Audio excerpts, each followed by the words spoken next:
तो दोस्तों आज मैं एक्सप्लेन करूंगा हाल ही में रिलीज हुई एक ब्लम हाउस की तरफ से हॉरर मूवी जिसका नाम है अनह्यूमन। उम्मीद करता हूं कि आपको ये एक्सप्लेनेशन पसंद आएगा। और यार अभी भी 50% लोग ऐसे हैं जो कि वीडियोस को देखते हैं, लाइक करते हैं लेकिन सब्सक्राइब नहीं करते। तो जल्दी से जल्दी सब्सक्राइब कर दीजिए ताकि हमारा चैनल भी 1 मिलियन तक पहुंच जाए। तो चलिए अब बिना किसी देरी के चलते हैं सीधा वीडियो की तरफ। मूवी की स्टार्टिंग में हम देखते हैं एवर नाम की एक टीनेजर लड़की को जिसको उसकी फ्रेंड टामरा स्कूल के लिए पिकअप करने आई थी। कार के अंदर टामरा एवर को कूल रहने और बोल्ड बनने की बात कहती है। उनकी बात से ये भी पता चलता है कि वो लोग एक स्कूल ट्रिप पर जाने वाले थे। अब बात करते करते कार चलाने से टामरा का ध्यान भटक जाता है और वो एक बाइसाइकिल राइडर को ठोक देती है। एवर उतरकर साइकिल वाले से माफी मांगती है तो वो लोग देखते हैं कि ये उन्हीं का क्लासमेट रैंडल था।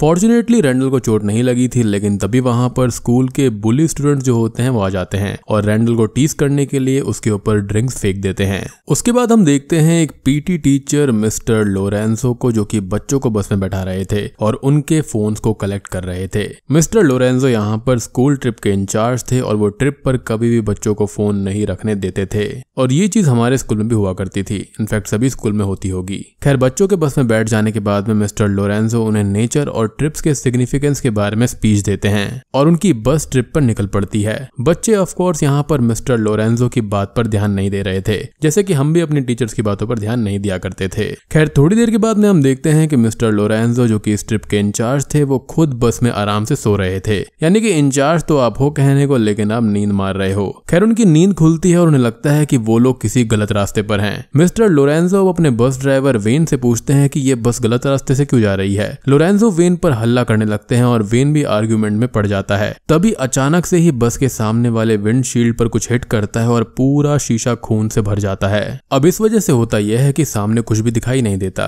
और घबराकर वेन स्टीयरिंग व्हील का कंट्रोल लूज कर देता है। बस वहीं ब्रिज की रेलिंग को तोड़ते हुए स्पीड में नीचे लुढ़कने लगती है। डर से बस में सब जोर से चिल्ला रहे थे और बस स्पीड में नीचे जा रही थी। तभी when all of a sudden brakes लगाता है और सभी लोग एक झटके में आगे की तरफ गिरते हैं और फिर पीछे की तरफ जाते हैं। इससे बहुत बच्चों को इंजरीज भी हो जाती हैं। फिर अचानक से ही बस की सराउंडिंग में चारों तरफ फॉग बनने लगता है और बाहर का सब कुछ हेजी हो जाता है। और तभी एक इमरजेंसी रेडियो ब्रॉडकास्ट होता है जो कि United States Office of Civil Defense की तरफ से था। उसके अंदर ये बताया जाता है कि सभी लोगों को बैटरी वाले रेडियो और एसेंशियल चीजें लेकर अपने नियरेस्ट स्टेशन पहुंचना होगा क्योंकि बाहर एक केमिकल अटैक हो गया है और ये कोई नॉर्मल ड्रिल नहीं है, सच बात है। अब ये सुनकर सभी लोग फ्रीक आउट हो जाते हैं और मिस्टर लोरेंसो वेन को रेडियो बंद करने को कहते हैं। तभी बाहर कोई फिगर दिखाई देता है जो कि बस का डोर नॉक कर रहा था और उसका हाथ पूरी तरह से खून में भीगा हुआ था। वो देखने में भी काफी डेंजरस था। बच्चे लोग और वेन डर से उसे अंदर नहीं लाना चाहते थे, लेकिन मिस्टर लोरेंसो को वो कोई नॉर्मल हेल्पलेस इंसान लग रहा था। उसकी हेल्प करने के लिए मिस्टर लोरेंसो फाइनली दरवाजा खोल देते हैं और पूछते हैं कि क्या उसके पास इंश्योरेंस है।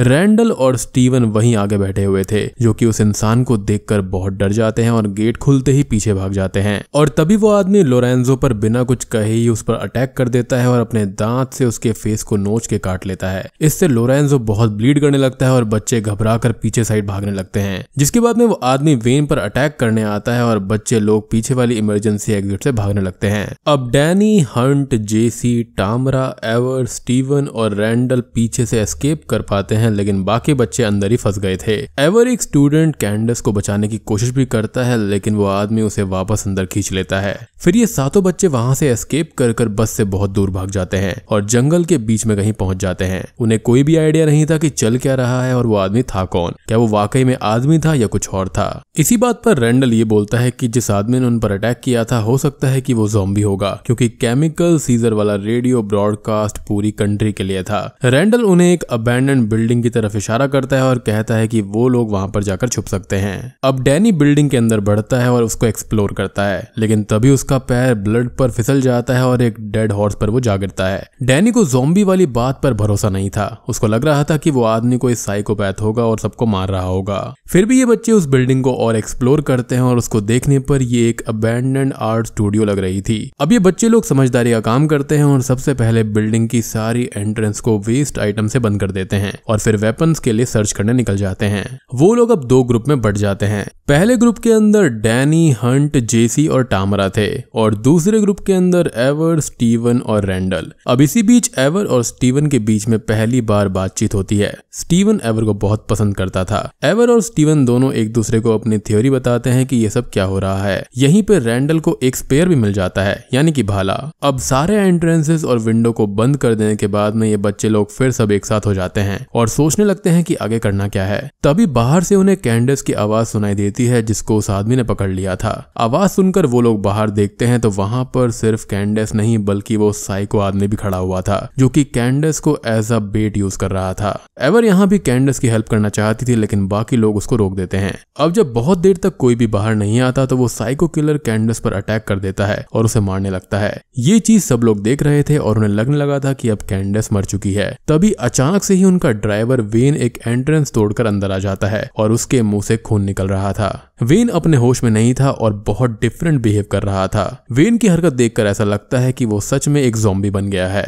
बच्चे वेन को देखकर बहुत ही ज्यादा डर जाते हैं और स्पीड में उससे दूर भागने लगते हैं। आखिर में वो लोग एक शील्ड कैबिन में जाकर छुप जाते हैं और तभी कैबिन के दूसरे एंड से उनका एक स्कूलमेट रायन आता है जो कि बिल्कुल ठीक लग रहा था। रायन उन्हें बताता है कि वो रास्ते में कुछ लोग से बचते हुए यहाँ तक आया है और सारे लोग किसी तरह से इन्फेक्टेड हो गए हैं। अनफॉर्चुनेटली रायन उन ज़ॉम्बीज से पीछा नहीं छुड़ा पाया था और वो उसका पीछा करते करते यहाँ तक भी आ गए हैं। यहाँ पहुंचकर ज़ॉम्बीज बच्चों पर अटैक करने लगते हैं और रैंडल एक वुडन वॉल को स्पीड में जोर से मारकर तोड़ने लगता है और ज़ॉम्बीज का ध्यान भटकाने के लिए डैनी उनसे लड़ने चला जाता है। इस बार बच्चे ज़ॉम्बीज पर भारी पड़ रहे थे और उन्हें चकमा देकर वहां से वुडन वॉल के अंदर निकल गए थे। अब वो वुडन वॉल वाला जो रास्ता था वो अंदर से एक टनल से होते हुए उन्हें एक रूम तक पहुंचा देता है। लेकिन उधर रायन मोटा होने की वजह से रैंडल के वुडन वॉल में बनाए हुए होल में एंटर नहीं कर पा रहा था। तभी एवर आती है और दौड़कर उसे लात मारती है और रायन वॉल के दूसरी साइड पहुंच जाता है लेकिन उसके पेट में इंजरी हो गई थी और वो ब्लीड कर रहा था। तभी वहां से भागते हुए डैनी ये देखता है कि उसका बेस्ट फ्रेंड हंट भी एक ज़ॉम्बी में बदल रहा था और वो घबराकर स्पीड में वहां से भाग जाता है। अब वो लोग वहां से निकलकर उस वुडन वॉल वाले होल को वापस बंद कर देते हैं और सब जगह इकट्ठा होते हैं। यहाँ पर डैनी बहुत गुस्से में था और वो हंट के लिए बहुत खराब फील कर रहा था। उसे लग रहा था कि उसने अपने बेस्ट फ्रेंड को पीछे छोड़ दिया है और वो गुस्से में रो रहा था।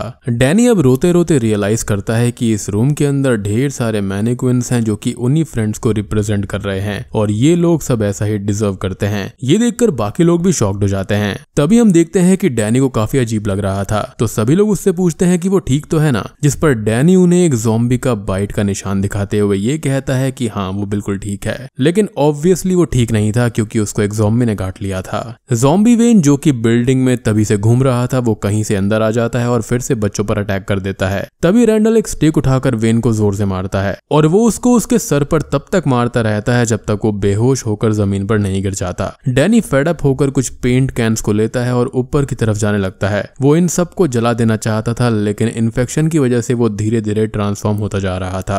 रायन डैनी की हेल्प करने आया था लेकिन डैनी को रायन एकदम पसंद नहीं था। असल में डैनी पास्ट में रायन जैसा मोटा हुआ करता था और रायन उसे अपना पास्ट याद दिलाता था, इसलिए डैनी को वो बिल्कुल पसंद नहीं था और वो रायन को बुली करता था। अब देखो यहीं से आपके पास में दो चॉइसेस होती हैं। अगर आपके साथ में कुछ गलत हुआ है तो अगली बार आप भी गलत कर सकते हो या फिर उसको सही कर सकते हो। लेकिन यहाँ पर डैनी ने बिल्कुल अपोजिट किया। खैर डैनी यहाँ पर रायन से फाइट कर ही रहा था कि तभी पीछे से वेन आता है और दौड़ते हुए डैनी को लेकर विंडो से बाहर कूद जाता है। अब इतनी ऊपर से नीचे गिरने के बाद में डैनी की डेथ हो जानी चाहिए थी लेकिन वो नीचे ग्राउंड के ऊपर जिम्नास्ट की तरह बॉडी को बहुत ही वियर्डली ट्विस्ट करते हुए खड़ा हो जाता है। इससे सारे बच्चे समझ गए थे कि ज़ॉम्बी वाली थ्योरी जो है वो बिल्कुल सच है और उन्हें लगने लगता है कि ज़ॉम्बी एपोकलिप्स आ गया है। अब इसके बाद में रैंडल ये कहता है कि उन लोगों को इस बिल्डिंग के अंदर ही रहना चाहिए और सारे रास्तों को वापस बंद कर देना चाहिए। लेकिन एवर उससे आर्ग्यू करते हुए ये बोलती है कि उसको इतना सब कुछ कैसे पता है। एवर भी अब डैनी की तरह पेंट कैंस को लेती है और उसमें आग लगाकर नीचे फेंक देती है और इससे नीचे में एक पार्क्ड हुई कार में आग लग जाती है और वो कार एक्सप्लोड कर जाती है और जो बाकी सारे ज़ॉम्बीज होते हैं वो भी उसी की तरफ अट्रैक्ट हो जाते हैं और उधर कार की तरफ तरफ चले जाते हैं। अब शाम हो चुकी थी और एवर को बाहर जाने का मन था।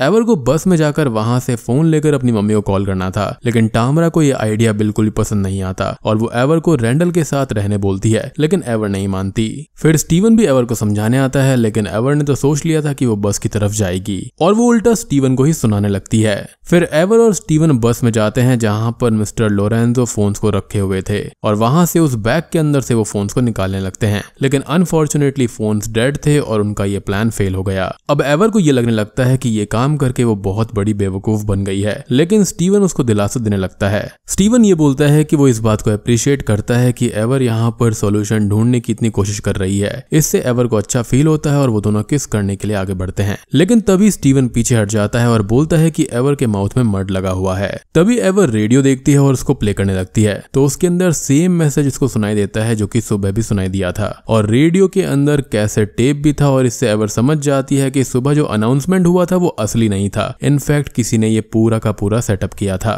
तभी स्टीवन अपनी पॉकेट से एक सिरिंज निकालता है और एवर को इंजेक्ट कर देता है और ये करते हुए स्टीवन सॉरी बोलता है और तभी पीछे से रैंडल भी आ जाता है। और दोस्तों अब यहाँ पर खुलते हैं इस मूवी के असली पत्ते। अब हमको पता चलता है कि ये पूरा का पूरा सेटअप रैंडल और स्टीवन ने किया था। जी हाँ, स्टीवन और रैंडल असल में स्कूल के अंदर डैनी से बहुत ही बुली हुए थे और उनको बदला लेना था। वो लोग 4 हफ्ते पहले ही एक दूसरे से मिले थे और एक चिप नाम के ड्रग डीलर को उन्होंने कांटेक्ट किया। और दोस्तों चिप कोई और नहीं बल्कि वही है जिसने कि मिस्टर लोरेंजो के ऊपर एकदम स्टार्टिंग में अटैक कर दिया था। इतना ही नहीं, उनका बस ड्राइवर वेन भी मिस्टर लोरेंजो का स्कूलमेट हुआ करता था, जिसको लोरेंजो ने बहुत बुली किया था और इसलिए ही रैंडल और स्टीवन ने वेन को as a bus driver higher किया था। और यही रीजन था कि वेन गलत रास्ते पर बस को ले जा रहा था, यानी कि ये पूरा का पूरा सेटअप था। और चिप ने ही उनको एक ड्रग के बारे में बताया था जिसका नाम ज़ॉम्बी जूस था। उसको लेकर लोग अजीब बिहेव करने लगते हैं, लेकिन उन लोगों को इसका आइडिया नहीं था कि उसका इफेक्ट इतना ज्यादा होगा। चिप भी बचपन में बहुत बुली हुआ था और उसी ने सारे बच्चों को ज़ॉम्बी जूस इंजेक्ट कर दिया था और वो भी अपने बचपन का ट्रॉमा इन्हीं बच्चों के ऊपर निकालना चाहता था। अब चिप और रैंडल का ये प्लान था कि वो सभी बच्चों को मार देंगे। स्टीवन को ये प्लान बिल्कुल भी अच्छा नहीं लगता और उसके पास भी कोई चॉइस अब नहीं थी। उधर रैंडल भी बाकी बच्चों को ऑलरेडी कन्विंस कर चुका था कि ये एक ज़ॉम्बी एपोकलिप्स है, ताकि वो सारे बच्चे अपने फ्रेंड्स को ज़ॉम्बी समझकर खुद ही उनको मार दें। लेकिन एवर को होश आ गया था और वो इस सारे प्लान को छुपकर वहां पर बैठकर सुन रही थी। एवर पूरी तरह से बेहोश नहीं हुई थी और उसको इनके प्लान के बारे में सब कुछ पता चल गया था। अब मौका देखते ही जब रैंडल और स्टीवन बस से उतरे तो एवर भी क्रॉल करते हुए वहां से बाहर आने लगती है। तभी उसे चिप देख लेता है और उस पर अटैक कर देता है, लेकिन एवर फाइट बैक करती है और इस बार चिप को जोर से मारकर इंजर्ड कर देती है। चिप वहीं पर गिर जाता है और एवर उसे जोर जोर से मारकर वहीं खत्म कर देती है। दूसरी तरफ बिल्डिंग के अंदर रैंडल ने सारे वेपन्स टामरा, जेसी और रायन को दे दिए थे और उन्हें यह कहा था कि बाकी जितने भी फ्रेंड्स हैं सब ऑलरेडी ज़ॉम्बी बन चुके हैं तो वो सबको मार दें। और अनफॉर्चुनेटली उनको तो उसके प्लान के बारे में पता नहीं था, तो वो तीनों ही कन्विंस हो जाते हैं और इस बात पर एग्री कर लेते हैं। अब एवर भी बिल्डिंग के अंदर आ जाती है और वो स्टीवन को बहुत मारती है। जब टामरा और बाकी लोग उस पर अटैक करने आते हैं तो वो उन्हें जोर से चिल्लाकर रुकने को बोलती है और सारी की सारी बातें बता देती है। अब क्योंकि स्टीवन ने उसके ऊपर भी उस ड्रग का इस्तेमाल किया था तो वो उनको अपना इंजेक्शन मार्क दिखाती है और बाकी लोग भी सब कुछ समझ जाते हैं। तभी पीछे से रैंडल आता है और उन्हें कहता है कि लोग एवर को मार दें, लेकिन वो लोग रैंडल के ऊपर ही जोर से अटैक कर देते हैं। रैंडल तभी पीछे की तरफ गिरता है और एक पेंटिंग रिवील होती है जो कि उसने खुद की विक्ट्री को सेलिब्रेट करने के लिए बनवाई थी। उसके अंदर रैंडल हीरो था और टामरा उसके साइड में खड़ी हुई थी। इससे सभी लोग समझ जाते हैं कि रैंडल ने उनको मैनिपुलेट किया है और सारा का सारा प्लॉट उनका खुद का था। इनके बीच में अब बहुत बुरी फाइट होती है जो कि बहुत ज्यादा ब्रूटल थी और आखिर में एवर रैंडल के ऊपर ही ज़ॉम्बी जूस से अटैक कर देती है और लास्ट में वो भी नीचे गिर जाता है। अब ये लोग एक चीज और करते हैं कि ये चिप की बॉडी के पास में जाते हैं और उस पर गुस्सा उतारते हैं और उसको पीटने लगते हैं और वो लोग उसके ऊपर बस अपनी भड़ास निकाल रहे थे कि उसकी वजह से उनको इतना कुछ सहना पड़ा, क्योंकि शायद से अगर वो ड्रग नहीं निकालता तो किसी के साथ में भी ऐसा नहीं होता। मतलब एक बदला लेने के लिए इतना कुछ कर दिया। अब वो उसको एक पेड़ के सहारे बांध देते हैं और वहां से निकल जाते हैं। फिर 4 से 5 घंटे के बाद में ड्रग्स का जो इफेक्ट होता है वो खत्म हो जाता है और सारे बच्चे वापस बस की तरफ बढ़ते हैं। अब उनके आपस में जो भी डिफरेंसेस और ओपिनियंस थे वो सब खत्म हो गए थे। वो सारे फाइनली दोस्त बन जाते हैं और लास्टली हम लोग ये भी देखते हैं कि मिस्टर लोरेंजो भी होश में आ गए थे और उठ गए थे, यानी कि उनकी डेथ नहीं हुई थी। अब इसके बाद में हमको एक पोस्ट क्रेडिट सीन दिखाया जाता है जहां पर पेरेंट्स टीचर मीटिंग एसोसिएशन की एक टीचर जो होती है वो रैंडल और स्टीवन को इन्वेस्टिगेट कर रही थी कि उनकी उनकी वजह से कितना कुछ हुआ। और यहाँ पर हमको एक हिंट भी मिलता है कि शायद से इसका सीक्वल भी आ सकता है। और बूम, इसी के साथ में ये मूवी यहीं पर खत्म हो जाती है। तो दोस्तों ये थी अनह्यूमन मूवी की कहानी। उम्मीद करता हूँ कि आपको ये पसंद आई होगी। इसके अंदर दोस्ती की अहमियत को दिखाया गया है, बुली किसी को भी नहीं करना चाहिए वो सब बताया गया है, और एक बुली करना किसी के मन में किस हद तक नफरत को पैदा कर सकता है ये सब चीजें इसके अंदर बताई गई हैं। तो कॉन्सेप्ट तो यहाँ पर काफी अच्छा था। और बात करें इस ड्रग के बारे में, ये भी थोड़ा सा डिफरेंट था। ये ना बिल्कुल उस टाइप की सीरीज जैसा है जैसे उसके अंदर एक कैप्सूल खाने पर सुपर ह्यूमन पावर्स मिल जाया करती थी। उसका नाम क्या है मुझे कमेंट सेक्शन में जरूर बताना। तो वीडियो पसंद आई हो तो लाइक कर देना, चैनल पर नए हैं तो सब्सक्राइब कर लीजिए। तो मैं आप सबको मिलता हूं अगली वीडियो के साथ में, तब तक के लिए